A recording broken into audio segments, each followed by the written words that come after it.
Assalamualaikum warahmatullahi wabarakatuh.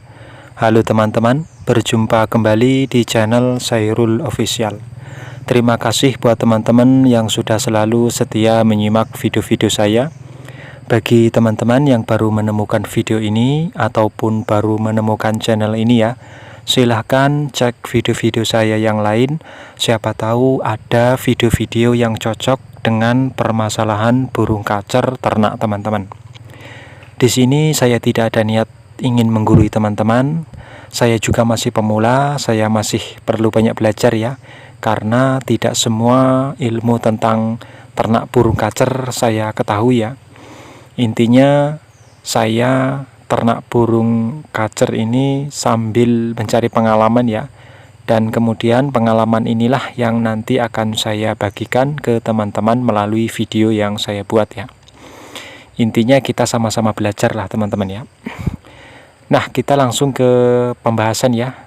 Untuk pembahasan pada video kali ini, saya akan membahas tentang apakah bisa menu pakan saat burung meloloh hanya diberikan jangkrik saja ya. Jadi ketika burung kacer itu setelah mengeram dan telurnya itu menetas, kira-kira apa bisa EF-nya itu hanya menggunakan jangkrik saja ya. Kan biasanya kebanyakan itu diberikan EF bermacam-macam ya, seperti kroto, ulat kandang, dan lain sebagainya ya.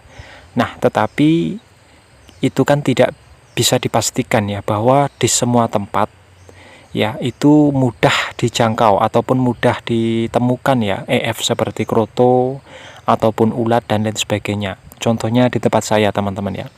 Di tempat saya ini susah sekali kalau mau mencari kroto. Kalau nggak nyari sendiri ya nggak ada teman-teman ya.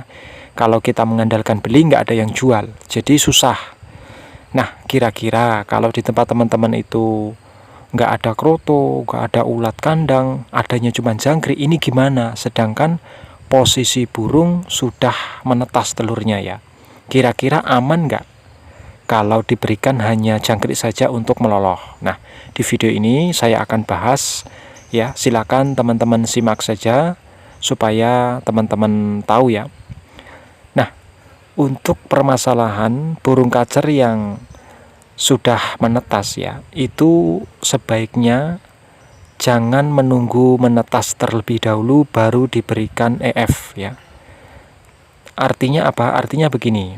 Saat burung kacer itu mengeram dan kemudian sudah mendekati menetas ya, waktunya menetas, teman-teman harus menyediakan EF ya sebelum telur itu menetas. Jangan sampai telat. Karena kalau seandainya telur itu sudah menetas, kemudian EF-nya itu tidak ada ataupun kosong ya, tidak diberikan, yang akan terjadi adalah anakan burung kacer tadi yang baru menetas biasanya akan dibuang sama induknya. Kenapa kok dibuang? Karena induknya merasa kebingungan di dalam kandang ternak. Bingungnya itu anakan sudah menetas ya, telurnya sudah menetas.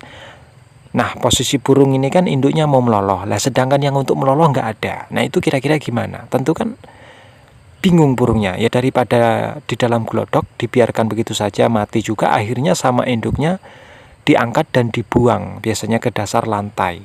Ya, itulah kenapa ada teman-teman itu yang mengalami anakan burung kacer itu dibuang. Nah, ini salah satu penyebabnya ya. Memang tidak hanya penyebabnya itu saja, enggak banyak ya teman-teman. Masalah anakan dibuang itu penyebabnya banyak. Jadi bukan hanya kekurangan makan ataupun telat pemberian EF-nya ya, bukan.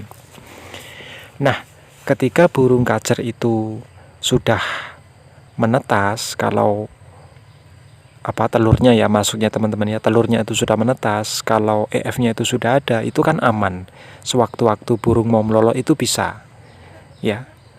Kita itu tidak bisa memperkirakan jam berapa, waktunya kapan telur menetas, itu nggak bisa. Bisanya itu hanya harinya teman-teman ya. Kalau harinya biasanya masih bisa lah kita itu mengira-ngira ya, masih bisa. Tapi kalau jamnya, jam berapa menetasnya, itu nggak mungkin ya.